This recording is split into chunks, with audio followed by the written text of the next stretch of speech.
WBO. And we're back in a new episode of WBO JABS. I'm your host, WBO in-house counsel Gustavo Olivieri, accompanied by the WBO president, brother counsel Paco Valcárcel, and special guest, friend, colleague, and sports journalist, boxing expert Jose Sanchez Fournier. And welcome, guys. How are you, Paco? Jose, what's up? It's a privilege to have Jose here. Thank you. It's hot, you know. The Harvard alumni. I like that, but Harvard flunky. You know what? What about your bow tie? I changed it. I you changed necktie today. But you look great. Next time I'll bring one. Okay. You look great, Jose. That's a Trump tie. Trump. No, don't mention No, this. this is Keep that out of here. Susan G. Komen Foundation. Keep your mouth shut. You remember that? Yeah, I Keep your remember. mouth shut. Bob Aaron. Hey, Derek. Hey guys, welcome to the show. Happy to be here with two boxing experts. Let's start the show, Paco. Breaking news: the WBO ordered the mandatory for Crawford Fundora at 154, giving the parties 30 days to negotiate. What's the latest? Have you talked to Team Crawford, Team Fundora? Have they started negotiation? What's going on with His Excellency Riyadh season? I don't know, but no news from Saudi Arabia. Not yet. Yeah, according to the information I have, they don't have any communication yet. Okay. Let's see what happened. Remember, that's a question mark too. I will be informed probably next week. Certainly. We're going to have news about We're going to be in Vegas. But as of today, they don't have any conversation yet. Okay. Let's see what happened. I know they're still working on Crawford Canelo, and that could change everything. Yeah, so if they can have that deal, that everything will be changed. Forget about 154. So we will have to wait first until Canelo fights on Saturday. Maybe things will change. Canelo would reestablish relationship with His Excellency. Money talks at the end of the day, right, Paco? I would like to know what Sanchez have to say. Sanchez, how do you see the Crawford-Canelo situation playing out? Certainly, Canelo has to fight Berlanga next Saturday. We're going to talk at the end of the show about your analysis regarding that fight. But how do you foresee Crawford, his options, whether Fundora, then after unifying with Zoo, or Crawford waiting the Canelo card after next week in Vegas? I might be positivist here, but I agree that Canelo might be waiting for the Crawford fight after a potential Berlanga easy fight upcoming, and that will facilitate a Crawford Canelo fight rather than a Fundora Crawford fight, which Samsung might be happy, but nobody else will. If Canelo Fundora comes instead of if Crawford Fundora comes instead of Canelo Crawford. So, Paco, and another topic to run the show, you ordered that, the committee ordered last night the mandatory at the 126. Espinoza, Ramirez, the mandatory, a rematch, one of the best fights of 2023. Of a great fight, yeah. You were the supervisor there. What's going on? Strange, because both fighters have promoted by Top Rank. on their contract with Top Rank. They have contract with Top Rank both, but I know, I can say that I know. I heard, okay, through the grapevine that sources Beltran got another plans. You know, they want to fight another guy. Espinoza? Yeah, plans for Espinoza? Remember, not Espinoza. That's a fighter. Yeah, the fighter always wants to fight. Sure. Yeah, he wants to fight Ravesi because now he's more convinced. According to the conversation I have with Espinoza, he's more convinced now that he can do better against Ramirez because he got problem with the ankle. The ankle. Yeah, sure. The first fight, and he was winning the fight when that happened. But remember that he get hit too, and he was down. And I know Rovesi will be prepared, in his best shape, and a warrior to also try to beat the guy. And he got something inside that he want to, you beat me, I want to beat you. I want to in a rematch. I want to knock you out. For example, that something could happen in Rovesi's mind. That's working in Rovesi's mind. But according to the people who knows around. And they are around Beltran. They got another plans, and them that's the reason we are forcing the fight. Okay. Because Espinosa have to make the mandatory. Yeah, the parties were granted 15 fulfill days. the commitment. Yeah, Sure, the parties were granted 15 days to negotiate. If no agreement is reached, post-bid proceedings are ordered per WBO rules. Let's see what happens, right, with this mandatory. What do you think, Sanchez? What happened? What do you think of Espinosa and Ramirez, the rematch? I think that the industry pressure might make the fight because it was such a great fight. It's a mandatory situation, so he has a lot of downs. There's not a lot of upside if he takes the fight, but a lot of downside. There's a lot of negatives. He might lose the title. He might, there's a different situations that can come up if he decides to not make a mandatory rematch. Who you like?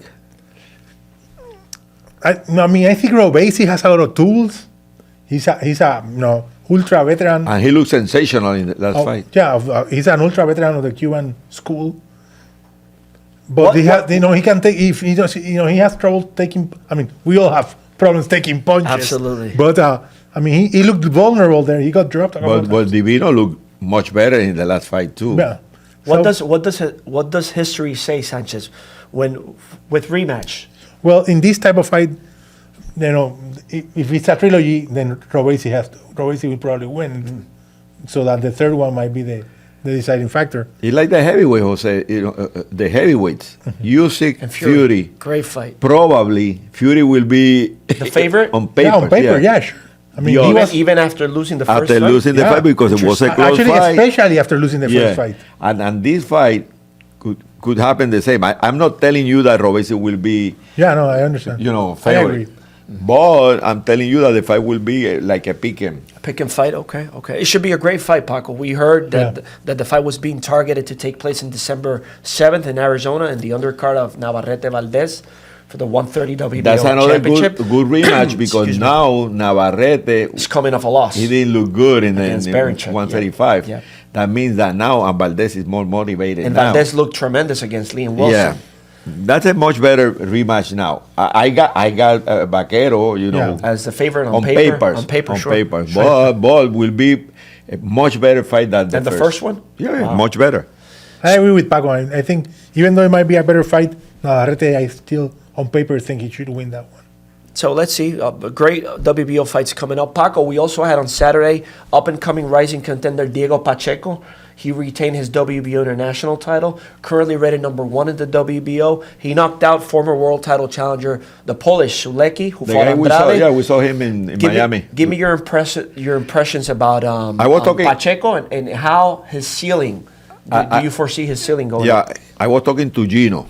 The supervisor? Yeah, Gino's in Puerto Rico. We were golfing yesterday. Okay, and I was talking to him. He liked him a lot. Mm-hmm. Gino was a supervisor for the fight. He knows the kid because he trained there in L.A. Mm-hmm. And the kid, he got all the tools. He doesn't have the experience now. He's just 21, a baby. Now he doesn't have the experience. He needs more fights like Munguia. That's a great test for him. Pacheco. Or the kid can punch. He's a tall guy, like Munguia. He's a tall guy too.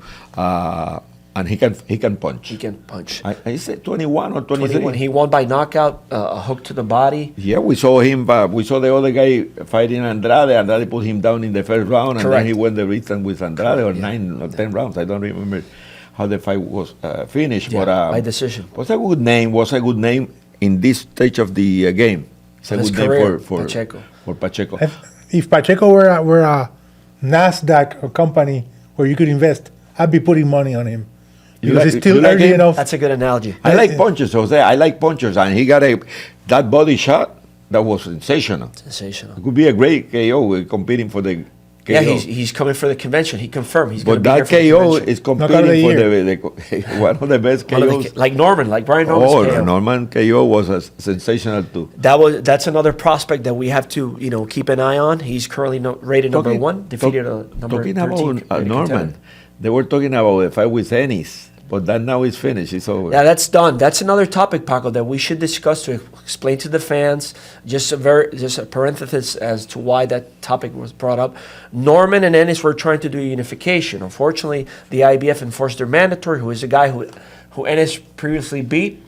And Norman wanted a little bit more money, but Norman, it was announced yesterday, he's fighting Derek Cuevas in November. And then he's Virginia. moving up. Probably Ennis is moving. And moving up. Reports are Then saying we got 154 is most interesting than 147. Ennis wants to we fight don't Crawford. we don't have big names in 147 Currently, now. no. After We have to Crawford. wait out after the next fight. Yep. If this kid, our champion, look good there, Brian Norman. you know, his stock will be Who knows if Tio moves up to fight him? Who knows? Tio could can happen move too. and That's make the probably an alternative. division interesting again. Sure, you know, sure. After Crawford, you know, when Crawford cleaned was the there, division. He cleaned the division, yes. But he was there. He was very dominant in Absolutely. in that division. But he moved up. Now 154 is hot. You know. Yeah, now it's hot. Yeah, sure.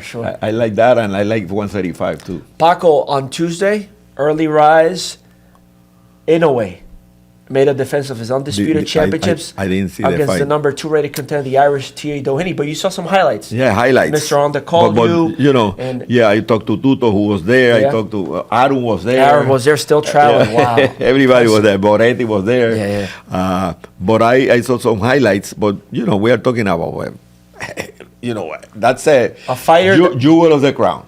Okay? For Japan. A fighter and like for the Inoue, boxing. Paco, comes every 15 years. Endangered species. Forget that out. Put that there. It's endangered species like Crawford, like Canelo, Usyk. like Usyk, the other guy, Tyson A Fury. generational talent. Yeah, that's an endangered species, you know. What do you think about Inoue, Jose? I think he's a once in a generation type fighter because he can punch, and he's a very solid technical fighter and consistently well trained. He doesn't get there undertrained, overweight. He's always a consummate professional, and I mean, a horror movie type knockout. I mean, the guy can. That's why, touch you in a- that's why he's called the monster. Yeah, I mean, right? that guy's Godzilla. He's in the type of fighter where, I mean, they schedule him to fight Superman. I'm betting on Inoue. We had No, he's Jose. in- It's interesting. We had some comments on social media saying, But before that, let me Yeah, go ahead. This Go ahead, is Paco. small No, go story ahead. short. A long story short. I was talking to Mr. Honda. Remember, Inoue was 108 something, champion 108. Yeah, he yeah. moved to 115. Okay. he made that jump. To fight Narvaez, who Wow, was a man. master in the ring. Narvaez can Defensive boxer. you great. cannot even touch him with a full rice of full hand of rice. Wow. Narvaez was an excellent boxer. He can move. And with experience. Then Yeah. I was talking to Mr. Honda. Why you pick Narvaez? He's the best champion in that division, 115. It's tough for the kid. And from 108. Paco, that's the best fight I haven't seen in the last 10 years in Japan. Wow. He told me that. I remember before the fight, okay? When the fight took place, he knocked Narvaez out. Narvaez got a rematch. Negro Rivero, 3 options, a promoter. rematch. Yeah. Never ever they force the rematch. Keep the title. I'm not enforcing You the know? rematch. But I remember that word from Mr. Honda. And Mr. Honda, he knows boxing than anybody because he's 9 months older than me. I've been in boxing for a long time. Many years, yeah. His father, and you know, he's a legend. But Mr. Honda told me that words. I never forget can't forget what he told me that day. Paco, and talking about the experience of being in boxing so many years, there were some fans writing after the fight, making comparisons between Inoue and Wilfredo Gomez. You were Gomez advisor. Gomez fought at 122. How would you compare we're speculating, obviously, but you witnessed both eras, the Inoue era, the Gomez era. Both were knockout artists. If they were to fight at 122 in a dream matchup, what's your prediction? And I had the analysis? right to be biased because I was his lawyer for Sure. a long time, and he's my friend. I'm very close to him for a long time. But I prefer Jose to hit the ball first, you know. A true politician. You can- Paco. you can throw Passing the- the ball. I have to admit bias too. Wilfredo is a very good friend of mine. Papo, you know, is a very dear friend. There's one caveat I have to express, which is the consistency of training. Wilfredo is considered right now the best 122 fighter of all time, bar none. Wow. But he rarely was in shape. He rarely was in good shape. He didn't train properly. That's incredible. That would be disaster against a guy like Naoya Inoue. However, if you're talking dream matchup, with both of them at their prime and both of them well trained, I pick Wilfredo. By knockout, Yeah, no, there's no way that fight either way gets to the goes to the scorecards. scorecards. Yeah. But I think he has just a little bit too much boxing for and coordination, hand-eye coordination. Yeah. He had just a little bit. better boxer than Inoue. Yeah. He had a little bit depends on his punch. How many world title defenses by knockout did Gomez? He had 17. In 118? At 122. At 122. 17. And then if you included his title-winning effort, it's 18 consecutive title wins by knockout. That's a record that And you 32 don't, and you don't 32 foresee wins that by record knockout. being broken. No, the way boxing is nowadays, there's no way somebody's going to get 17 No way. consecutive. Wow. Nobody could do that now. Paco, you saw the co-main. We had the 118 champion Yoshiki Takei, also Honda fighter, against the number 1 rated contender Daigo Iga, the mandatory. It was a terrific fight, Paco. I saw some highlights. The other guy retired. Yeah. Yeah, he retired, but it was a great fight, very close fight. Yeah. But that kid could be the next opponent for Nakatani, Junto. who is the big star in 118. Junto. The problem is the Japanese control all champions. They have all the 118 or champions. 122. 118, yeah, 122. and 118, and Junto is the biggest name there. And it's a good fighter. But It's a very now good it's fighter. a great fight in Japan. Japanese against Japanese. That happened in Puerto Rico before. We didn't like, Santos to fight Benitez. I remember yeah. that was an issue. Cotto Quintana. Gomez Laporte, Cotto Laporte. Quintana. But at the end, Chapo Rosario, Hector Camacho. and the other Nazario. Juan Nazario and Chapo Rosario, yeah. Nazario. Twice. But we, at the end, as a boxing fan, We want to see the best fight. I want to fight the best, fighting the best. If both live in Puerto Rico or are Puerto Ricans, I don't give a damn. I want to see the Civil war. best against the best. Paco, Civil War, they used to call. Bob Arum, who was at the show after the fight, he was interviewed. What are the plans for Inoue? He said the immediate future plans for Inoue is to fight again before the end of the year against Sam Goodman, currently rated number 1 in the WBO. Good fighter, WBF. good fighter. He's the Aussie. He can box. He doesn't have that He's power punch. He's the Aussie who belonged to Matt Rose. Matt Rose, correct. The guy who got Tim Tszyu. Tszyu, yeah. So, and after, if Inoue is successful against Sam Goodman at the end of the year, he wants to make Nakatani and Inoue in Japan. And It's a great fight. That could be our mandatory. Absolutely. Yeah, and we love Matt Rose. He's our friend, Yeah. our promoter. My regards From Australia. to Matt Aussie. Rose. Sometimes we got arguments, but I love him. Okay. So, Paco, let's now talk about the big fight next week. The reason Jose is here, Canelo Berlanga, the experienced multi-division champion, future Hall of Famer against the up-and-coming rising contender from Puerto Rico, Mexico, Puerto Rico, September. Batalla de Puebla event. Give me your impressions about the fight, Paco, Canelo Berlanga. On papers, On paper, sure. Nobody knows what will happen. This is not wrestling. This is boxing. Yeah. Okay, this is boxing. But on papers, Canelo should be, The favorite. 5-2, 5-1. Will be tough for Berlanga, but I saw a 30-1. I remember when I was there when Holyfield knocked Tyson out. Okay? Douglas. No. Oh, Holyfield? When Holyfield 1997. Vegas. beat Tyson. Tyson. Holyfield, I remember he was sick. He had problem with his heart. Something happened. wow. He had fought Bobby And that was a Chess. 30-1 fight. Wow. Okay? He didn't look good in his last fight against Bobby Chess. Okay, and also I saw Buster Douglas on TV, but I saw that fight. Also, I remember Juan Manuel Marquez Pacquiao, the last fight, The fourth. the last fight, that was a 5-1 or something For Pacquiao? For Pacquiao, yeah. Wow. Jose, what are you? Give me your thoughts on the fight, the matchup. There's been some there's been some backlash on Canelo as why selecting Berlanga. He should have fought Benavidez. Berlanga doesn't have the merits. There's been many questionable arguments as to why Canelo selected Berlanga. Give me your thoughts and your impressions on the matchup and how do you see it playing out? Canelo Alvarez versus Edgar Berlanga is the fight nobody wanted because it is a mismatch. In paper, this is a mismatch. When Berlanga debuted in 2016, Canelo had already defeated Austin Trout, Shane Mosley, Miguel Cotto, and lost against Floyd Mayweather. That's the type of caliber fighter Canelo Alvarez is. That's faced. If you look at Berlanga's record, he had 16 consecutive wins by knockout until he fought Ulises Sierra, that was the last knockout in that string of knockouts. Then they raised his level of opposition just a tiny bit. And Berlanga stopped knocking out people until he knocked out Patrick McCorry, The Irish. the Irish fighter on his last fight. Yeah, he fought the Argentinian and he fought the Marcelo Colombian. Coceres, Romero Angulo. And these are not world beaters he's facing. And he Good couldn't knock them fighter, but they were building up him. But the problem was you was talking about.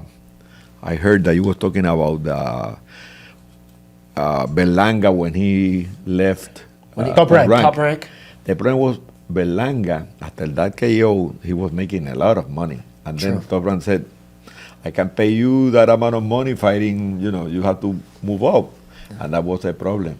And you know something, Eddie Hearn is well connected with Canelo team. Okay, see the rider. He promoted many Canelo fights. And sure. he's fighting for Rider, that yeah. son too. Yeah. Okay, Eddie is very close to the son too. Eddie, when he moved to Eddie, Berlanga was looking for that fight because they want that fight. Remember when we saw him in Dallas in the Cowboy Stadium? I remember the Billy Joe Saunders fight. We saw him yeah, backstage. we were there. Beltran was with us there. I remember that day. Carlos Beltran, the baseball player. But I remember that they wanted to fight Canelo, and he was there in short with that With the bling bling, with the bling. He told me with big sunglasses. I remember you told him, "Hey, champ." With the Brooklyn The swagger, the swagger. boy, the Brooklyn boy. Yeah, the Brooklyn boy. I remember that. Yeah. And finally, he hit the lottery. He's gonna hit the lotto. Yeah. Winner or losing, he will be. If he wins, can you imagine the rematch? If he lose and he do a good, he can fight. A good performance. It's competitive. Yeah, good performance is that suppose that he's running the distance. He lost, fights He lost, 12 but rounds. he won.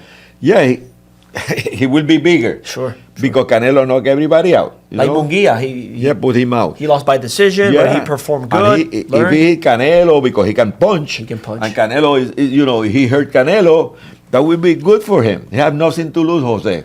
Nothing. No. And he's making money. Don't blame him. Yeah, don't blame him. I'm not blaming him. I'm trying to be a prognosticator, regardless of nationalities and situations. When Canelo said in the press conference that he was going to hurt Berlanga through 8 rounds, just so that Berlanga knew what real pain was, the first thought that went to my mind was, Canelo, you think Berlanga is going to last 8 rounds against you? I don't see it. I just don't see a fighter like Berlanga with the defensive deficiencies he has. I mean, he has some very big limitations as a defensive fighter. Canelo boxes better than Berlanga. Canelo boxes better in his sleep. But Berlanga is younger than Canelo. Yeah, but I mean, this is not a beauty contest. Yeah, but he can punch. So, Jose, in all departments, obviously, Canelo, He's better than he's a better fighter. He's a better puncher. more experience, better resume, better defense, technician. But I was reading. Reading about De La Hoya. He said, "Hey, Berlanga, you are a Brooklyn guy. You are not Puerto Rican. I'm more Puerto Rican than you."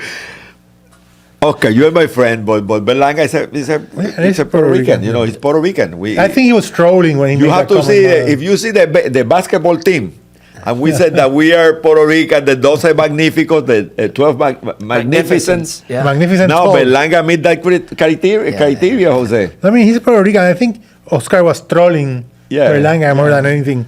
I not really for Berlanga, it's for Canelo, because he said, "Hey, Mexico against Puerto Rico." I know Oscar got something behind, tricky or because sneaky. Oscar wanted to sign Berlanga. He didn't sign with De La But Hoya. the way Jose, what are the tools, or what should be the plan to Berlanga have success against Canelo? I think the Berlanga's plan is what he's been doing during all the conferences. Try to make Canelo mad and make Canelo try to slug it out with him. Because if Canelo tries to box and box him, Berlanga has no chance. He has to goad Canelo into a shootout, Shootout, yep. and try to land a big punch, because I mean, he's a strong kid, he's young, like Paco says. He's a very hard puncher. So but if Canelo doesn't fall for that trick, and he comes in that style of smart pressure fighting, that he's always shutting down the exits, putting constant intellectual pressure into the fighter, not only punching him, but not letting him move.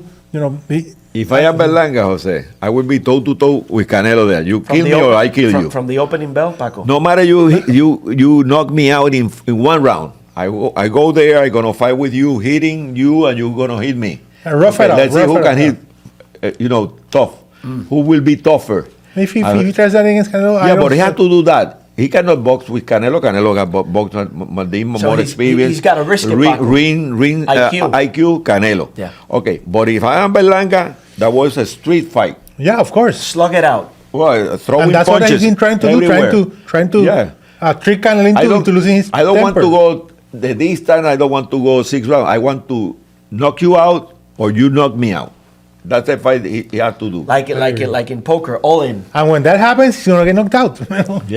Yeah, but in that happen, anybody can hit anybody and he can punch. Sure, he can. That's the only punch. opportunity he can have in a fight like that against Canelo. Right. So Jose, Paco, let's see, for example, we're speculating here, but let's see, for example, that Canelo is successful next Saturday in Vegas. There are talks about possibly real season Crawford, Canelo. How do you see, Jose, playing out or the possibility of Crawford moving from 147 now, developing 154 and moving up 160, 168 to fight Canelo? It's a highly risk taker for Crawford. Yeah, but I mean, finding the best fighter. Money talks, like Paco says, and that be a mega fight. I think the Berlanga fight might be even a bit of a telltale for Canelo, looking for a comfortable fight before maybe a big fight against either Benavidez or Crawford. I think Crawford might be the best option. But do you think Crawford has a chance against Canelo? Yeah, he has a chance, of course. Crawford is, we're both generational talents. But I like Crawford in that fight if the weight is not a concern. Yeah, but forget about the weight. They're gonna fight 168. Yeah, Canelo's not moving down. He's going to say, you're coming up under my conditions. Yeah, but they say 165 or 166. Yeah, but will be 168. What do you think, Paco? Crawford, Canelo? Crawford is 154. If he fight Canelo, he won't be over probably 168, 170 because he have to move. He can be. And he didn't look as powerful. Yeah, but if you ask me, about the possibility of the fight taking place. Yeah, because Canelo have no opponents because Benavidez moved to 175, making Canelo easy. And Canelo, he picked the fighters he wants to fight. And the only big name now he got there is Crawford. And Canelo is a proud fighter. He wants to leave a legacy. So fighting a good fighter for Canelo is also the best name, but he wants it to do it his way. Crawford. Paco, exactly. we had a subscriber to our channel asking you a question. He was asking you another possible scenario that nobody has been talking about. Canelo lost to Bivol. Bivol is fighting now, better beef on October 12th. If Canelo fights and defeats Berlanga, the Crawford fight doesn't take place, and let's see Canelo wants to avenge his loss against Bivol, can Canelo fight directly as super champion with Bivol in 175 and do the rematch? Yeah, he can fight 175. We can make him the mandatory because Canelo is a super champion. Yeah, correct. But I'm not sure that Canelo wants to fight Bivol again. Okay, so that's answered the question. Because it's too big, too strong, or better BF. No way. I like better BF in that fight. We're going to talk about that in another show, sure. I like better BF in that fight. Me too. But I agree. I don't think Canelo wants the Bivol fight. If he doesn't need it, Jose. Yeah. And if he wanted to fight Bivol again, he would have done it already. He's had plenty of time. Yeah. He had the mandatory clause. If Canelo, for some Mexican, no other fans, Mexicans, no matter what Canelo do, they're going to criticize Canelo. Yeah. Haters are going to be haters, Paco. Yeah, that's unfair. That's completely unfair. I criticize that because Canelo is one of the greatest Of all Mexican time. of all time. Yeah, I agree. And he's making money, and he's doing great, and he looked great, and he he fought everybody. His pedigree, it's yeah, he got a good record. You see his 61, background. 2-1, something like 2-2. that. Crazy professional. With 32 knockouts. And he still criticizing Canelo. If he fight Crawford, was oh, you pick another. He's coming from kid to move up. Yeah. If he doesn't fight Benavides, oh, you doesn't fight Benavides. Benavides moved to 175 because it's not easy to Benavides to make 168. Yeah. Okay, let's see what happened with Benavides fighting the winner of Bivol and the other. Yeah, that's another point, Paco. That's another point because if BF knocked Bivol out or beat Bivol, I think I favor Better BF in that fight. Yeah, Better is a tough guy. Yeah. Yet, but then Benavides and Better BF.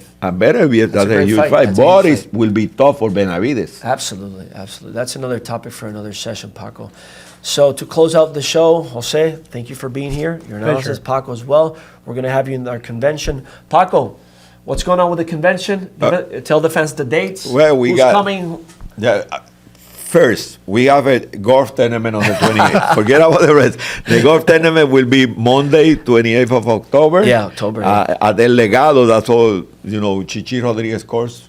In Guayama, Puerto Rico. Are you ready? I'm ready. I'm going to win again. I won very modest, Paco. last year in Dominican. In Punta Cana. I beat everybody there in Punta Cana. I'm ready to beat the guy again.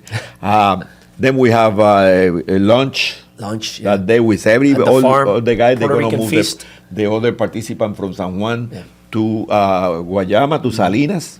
Close to the Albergue Olímpico. We're going to have lunch. We're going to fiesta during the night.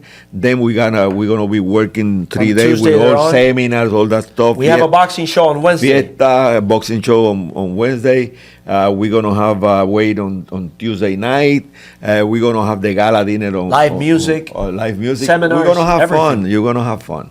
Okay, Paco, where can the fans follow you on social media? Your Twitter, right? Twitter? My Twitter, Paco Valcárcel. And Jose, your Twitter to the fans? Sanchez Fournier, my two last names. I wish somebody, they don't know that Squire means I'm a lawyer, still a lawyer. So to all the followers, you can follow us on all social media platforms, Twitter, Facebook, Instagram, TikTok, our WBO website, WBOboxing.com. All the participants or people interested in coming to the convention, you can get all the relevant information to the convention, WBOboxing.com/convention. So Paco, we're going to close the show with the jabs. This is WBO. You're a righty, right? No, I'm lefty. You're a lefty? No. You're a righty. I hate the lefty. No, I don't like lefty. Okay, so okay, we're gonna close at 3 with our jab. Jose is lefty. I'm a southpaw, so my jab is my right hand. Okay, so we'll close at 1. Thanks for tuning in. We're closing 1, 2, 3. WBO jabs.